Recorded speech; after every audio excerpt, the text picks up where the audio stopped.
આવતીકાલે વિશ્વ યોગા દિન નિમિત્તે સમગ્ર દેશમાં તૈયારીનો ધમધમાટ છે ત્યારે સુરત શહેરમાં આજે પ્રી યોગા ડેની આયોજિત કાર્યક્રમ ઉજવાયો।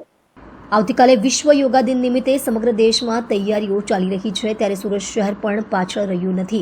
આજે ઉમરા કોમ્યુનિટી હોલ ખાતે પ્રી યોગા ડેનો ઉમંગભેર કાર્યક્રમ યોજાયો હતો। પ્રધાનમંત્રી નરેન્દ્ર મોદીની આગેવાની હેઠળ વિશ્વ ફલક પર યોગાને અપાયેલા મહત્વના અનુસંધાને શહેરમાં યોગ જાગૃતિ માટે આયોજિત આ કાર્યક્રમમાં મોટી સંખ્યામાં મહિલાઓએ ઉત્સાહપૂર્વક ભાગ લીધો હતો।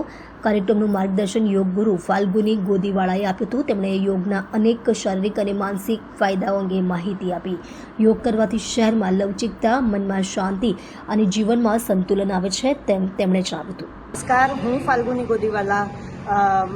આજે જ્યારે વર્લ્ડ યોગા ડે નિમિત્તે માનનીય વડાપ્રધાન મોદીજીએ જે યોગા દિવસ જાહેર કર્યો છે તેની પ્રી દુનિયાભરમાં યોગ આજે એટલું બધું 21મી જૂને લોકો કરે છે અને ખૂબ ઉત્સાહથી ભાગ લે છે, તો તેની પ્રી યોગા ડેની તૈયારી નિમિત્તે મારા બધા સ્ટુડન્ટ જોડે હું ખૂબ જ સારી એવી રીતે મોટી સંખ્યામાં લોકોએ ભાગ લીધો છે અને રોગ મુક્ત ભારત થાય, રોગ મુક્ત સુરત થાય એવી મારી જાહેર જનતાને વિનંતી છે અને નમ્ર અપીલ છે કે યોગ કરો અને સ્વસ્થ રહો।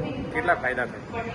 યોગથી ખૂબ જ ફાયદા થાય છે, અઢળક ફાયદા છે। આપણી ભારતીય પ્રાચીન સંસ્કૃતિ છે, સાથે તમને એ કરવાથી શારીરિક, માનસિક અને આધ્યાત્મિક ત્રણેય રીતે શરીરનો સમન્વય કરીને તમને ખૂબ જ એક આગળ વ્યક્તિત્વ તમારું ખૂબ ઉજ્જવળ ભવિષ્ય બનાવે એટલા ફાયદા થાય છે।